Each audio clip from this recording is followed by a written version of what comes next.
Meus irmãos, graça e paz a todos, estamos aqui para mais um vídeo de comparação. Eu já fiz um vídeo comparando essas duas obras, mas foi um vídeo rápido, né, de 13 minutos. E agora eu estarei fazendo, tá, dando mais detalhes. Essas, na minha opinião, são as duas melhores introduções ao Novo Testamento, que trabalham os aspectos históricos e culturais do Novo Testamento. Nós temos, eu fiz aqui o review para vocês também, que foi lançada ano passado, a nova edição daquela famosa, aclamada introdução ao Novo Testamento, do D.A. Carson e Douglas Moo. Ela é excelente, mas ela é mais acadêmica. Ela trabalha mais a área acadêmica, não trabalha o contexto histórico nem cultural. Se falando de introduções que trabalham o contexto histórico e cultural do Novo Testamento, as duas melhores são essas, tá? São essas. E essa foi lançada no ano passado, 2024, e essa aqui, Introdução ao Novo Testamento, a Manjedoura, a Cruz e a Coroa, foi lançada em 2022. São monumentais, extraordinária. Essa aqui leva a vantagem do N.T. Wright e o Michael Bird. Por quê? Essa tem fotos. Muitas fotos e fotos coloridas. Essa aqui não tem fotos, tá? E não é porque ela não tem foto que ela é menos pior. Não, as duas são extraordinárias. Só que se você quer uma introdução que tenha fotos coloridas, tá? Compre essa, tá? Se não, compre essa ou as duas, porque uma vai acrescentar a outra, tá? E rapidamente aqui, mais uma vez, né, vamos mostrar aqui mais detalhes para vocês. Essa obra é muito aclamada e quem trouxe foi a Thomas Nelson, né? E ela foi lançada, eu falei isso quando eu fiz o review dela, fiz 3 reviews dela. Ela foi lançada em 2019 em inglês, tá? Foi lançada em 2019 e ano passado ela foi lançada, né, em português. E como eu falei, ela trabalha todo o contexto histórico do Novo Testamento. Eu não vou mostrar aqui porque eu mostrei lá nos reviews que eu fiz, foi 3 reviews. Então, isso é maravilhoso. Deixa eu pegar aqui. Deixa eu pegar o Evangelho de Lucas. Eu estou estudando, lendo de novo, né? Fazendo uma série de mensagens, de sermões em Lucas. E eu achei maravilhoso, né? A forma que o Michael Bird, ele que comenta, né? Ele que faz a introdução ao Evangelho de Lucas. Deixa eu pegar aqui, ó. Tá na parte 6, os Evangelhos e a história de Deus. Vamos pegar aqui o Evangelho de Lucas, né? Aqui, ó. O Evangelho segundo Lucas e Atos dos Apóstolos. Tá na página 593. Então vamos lá. 593. E vocês verão. Tá aqui, ó. É o capítulo 26, a 6ª parte. Tá?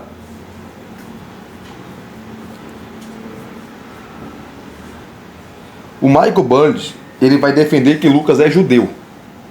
Há uma disputa teológica, ou melhor, teológica não, né? Uma disputa sobre a etnia de Lucas. Se ele era gentil ou se ele era judeu. Se ele era gentil, ele é o único gentil escritor do Novo Testamento. Se ele é judeu, tá? Ele soma-se aos outros escritores como judeus. Mas Michael Bird, ele vai defender que Lucas ele era judeu. Isso aqui é interessante. E a base, Elias, há muita base para isso. Só que ele era um judeu de fala grega, chamado judeu helenista, porque o helenismo é a cultura grega, tá? Cultura grega. Então tá aqui, ó, ele começa mostrando, né? E ele fala assim, ó, como historiador, Lucas circulou tanto no mundo judaico como no mundo helenista.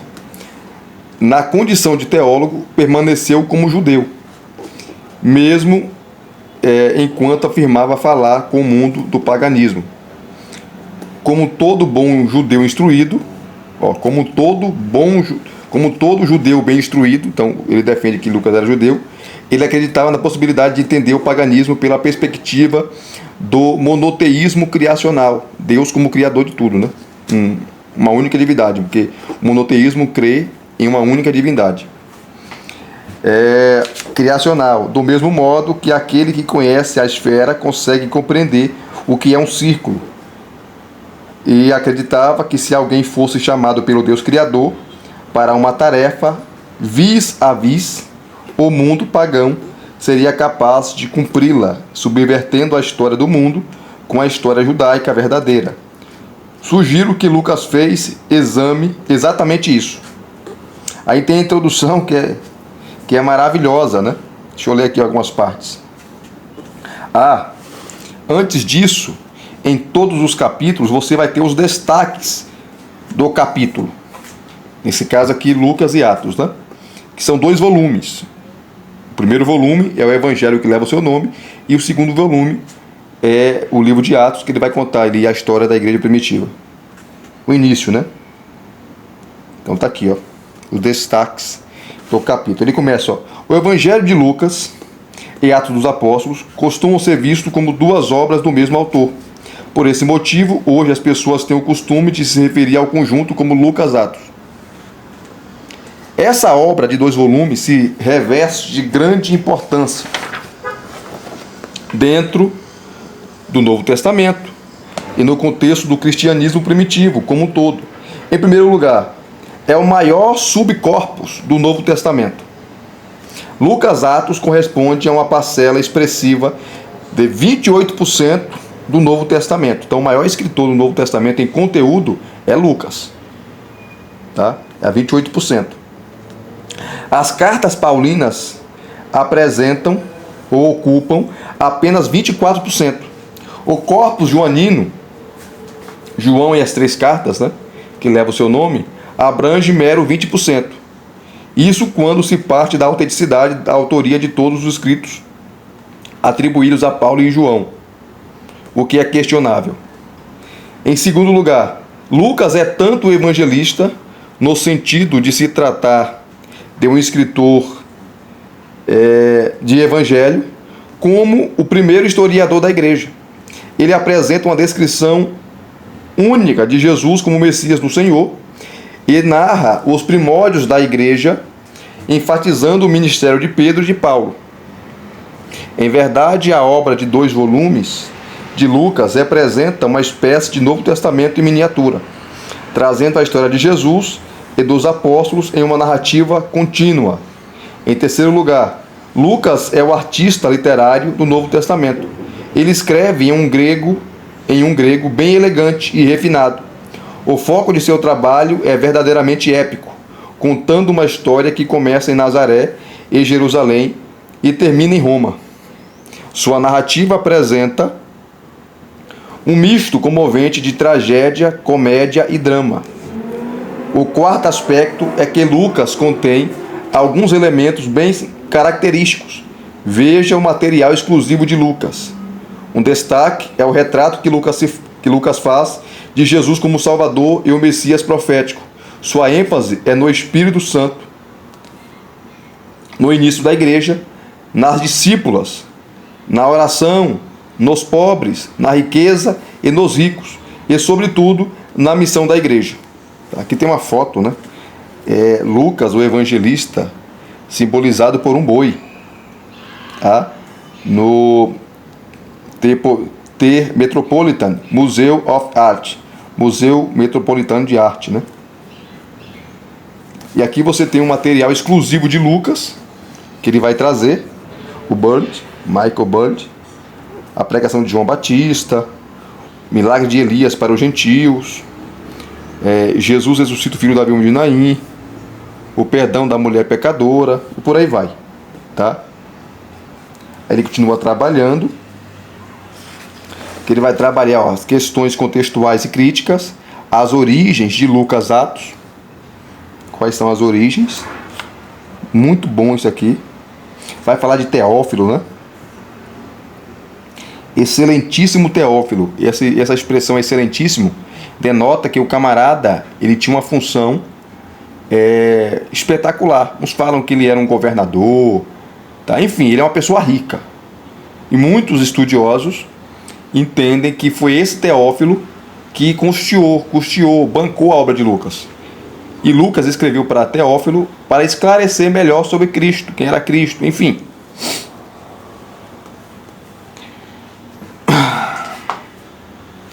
Aí vem aqui, ó.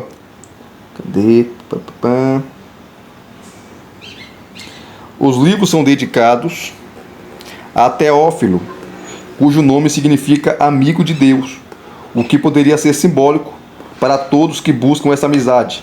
Contudo, é mais provável que Teófilo seja o patrono de Lucas, aquele que patrocina a sua atividade literária, ou talvez um discípulo de Lucas a quem o professor escreveu. Isso aqui são hipóteses, né?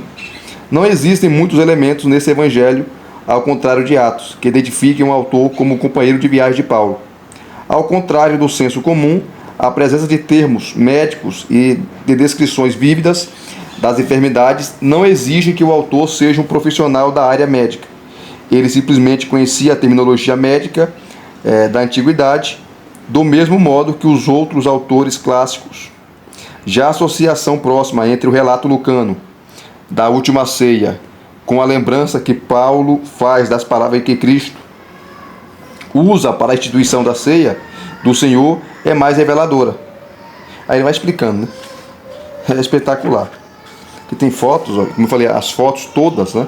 Você tem muita foto na obra, como um todo, são coloridas, né? Aí deixa a obra, essa introdução, como mais espetacular ainda, tá? Ele continua falando. Depois a autoria, né? A data é que você tem um manuscrito, a abertura de Atos dos Apóstolos, datado do século XV, né? Do minúsculo, manuscrito do Novo Testamento, que é o início, né? Abertura de Atos dos Apóstolos. Aí você tem a data. Depois você tem a unidade entre Lucas e Atos. E você percebe que foi a mesma mão que escreveu o livro de Atos. Ou seja, aí é um fato, né? O gênero literário, muito bom também. O propósito, tá? A história de Jesus contada por Lucas. Aí ele vai trazer para você o esboço de Lucas, né? O prólogo, por aí vai. Aqui, ó, o esboço de Lucas, tá vendo? Aí ele vai trabalhar introduzindo, né, todos os capítulos. Aí você tem os temas correlatos e avançados, prefácios antigos, né? Como os historiadores naquela época, né? Os escritores introduziam as suas cartas. E Lucas conhecia muito bem, né? E a introdução dele é fantástica.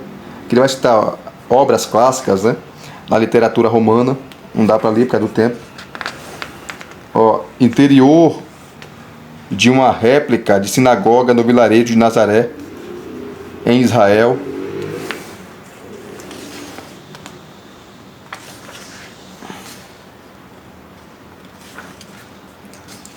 Ele vai trabalhar os capítulos, né? Ó, fotos o tempo todo. Aqui uma placa de marfim em cenas de Lucas, capítulo 24, do 13 ao 35.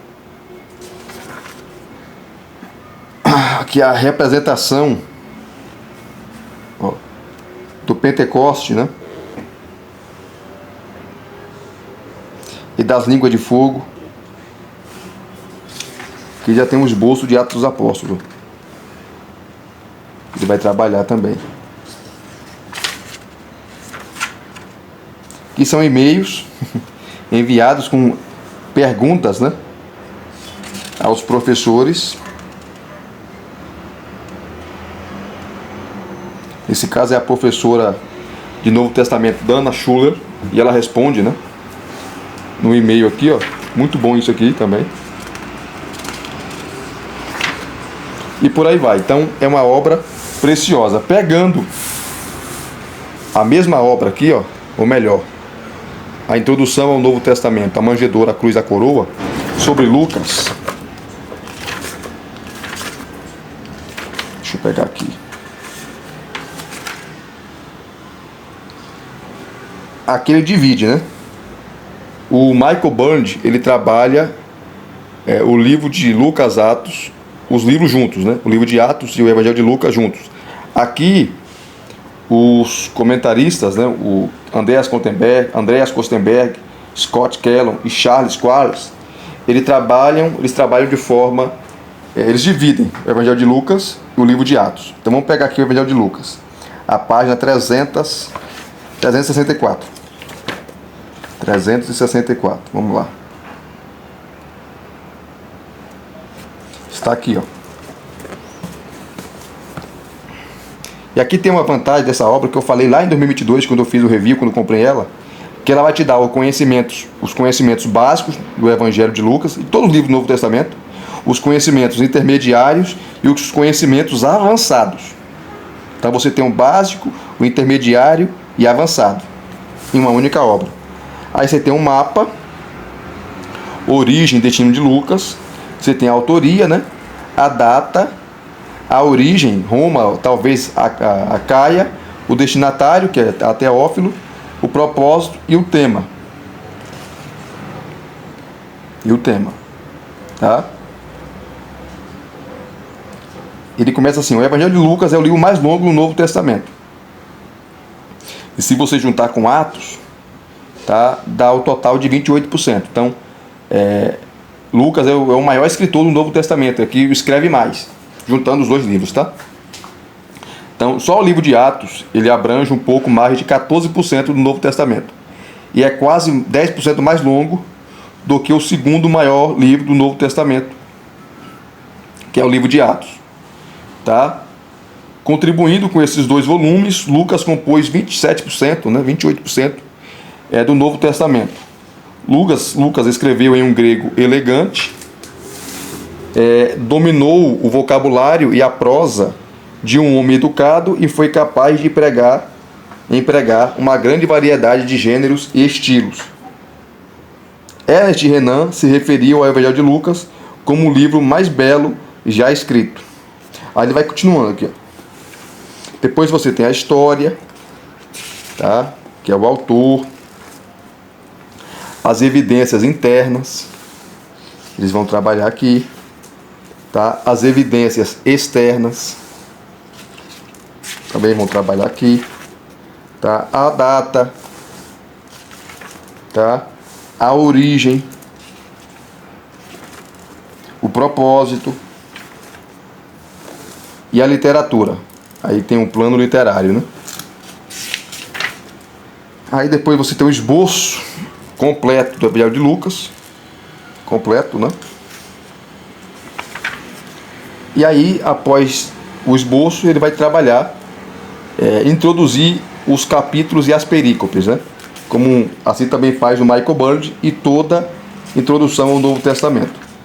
Esse ano,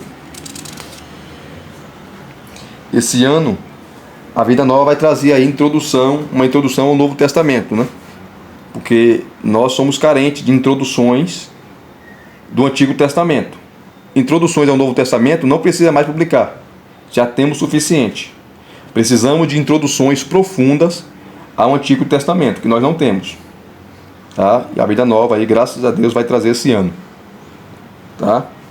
Muitas obras aí a Vida Nova vai trazer esse ano aí, maravilhosas, no que diz respeito ao Antigo Testamento, né? Aqui, ó, em toda a obra, não só aqui no Evangelho de Lucas, você tem esses quadros, né? Nesse caso aqui, ó, a narrativa da viagem lucana, tá? Que é a partir do capítulo 9, Lucas vai narrar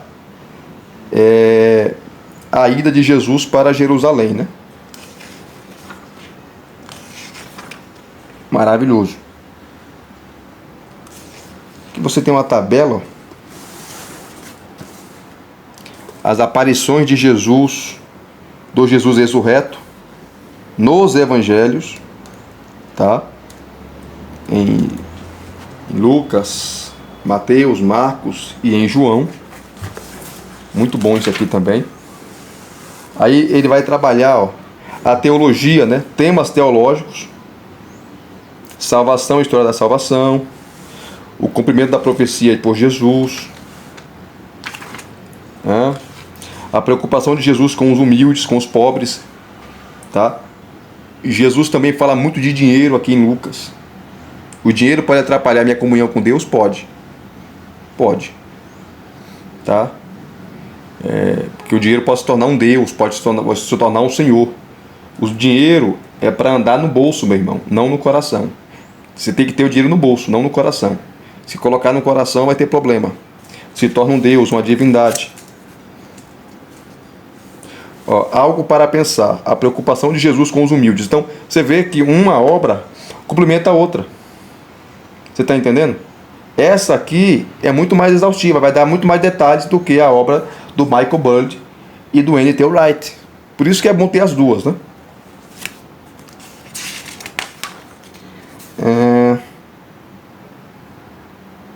Eu marquei aqui, ó, Lucas também dá muita ênfase às mulheres. E eu marquei aqui, ó, as mulheres desempenharam um papel importante no Evangelho de Lucas, que menciona 13 mulheres que não receberam destaque nos outros evangelhos. 13 mulheres. Muitas dessas mulheres são caracterizadas pela devoção incomum a Jesus. Entre estas estava uma mulher pecadora que ungiu Jesus. Você tem Maria Madalena, Joana, mulher de Cusa, que era administrador de Herodes, e Susana, entre outras, que serviam Jesus com seus próprios bens. Está em Lucas capítulo 8, versos 2 a 3. E por aí vai.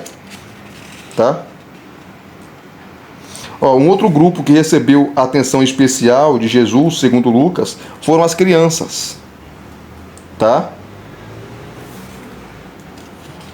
Isso é muito bom. Não, isso aqui para pregar, para dar aula, né? Ó, o Espírito Santo também. Lucas dá muita ênfase, tá? Muita ênfase. A contribuição para o cânon. Aí no final você tem perguntas, né? Questões para estudo. Aqui você tem perguntas básicas, perguntas intermediárias e perguntas difíceis, né? Que envolve aí o Evangelho de Lucas. Certo? Aí no final você tem a bibliografia. Então, são duas obras de peso. Esse vídeo aqui, comparando essas duas obras que eu já fiz, né? É muito mais exaustivo. O outro foi 13 minutos só que eu falei das obras. Esse aqui são praticamente 24 minutos aí. Então, se vocês gostaram dessa comparação, mais uma vez, né? Comparando mais de forma exaustiva agora, deixa aqui o seu like, deixe os seus comentários, se inscreva no canal se você não é inscrito e acione o sininho para receberem todas as notificações. Graça e paz a todos mais uma vez. Deus em Cristo vos abençoe. Até as próximas indicações.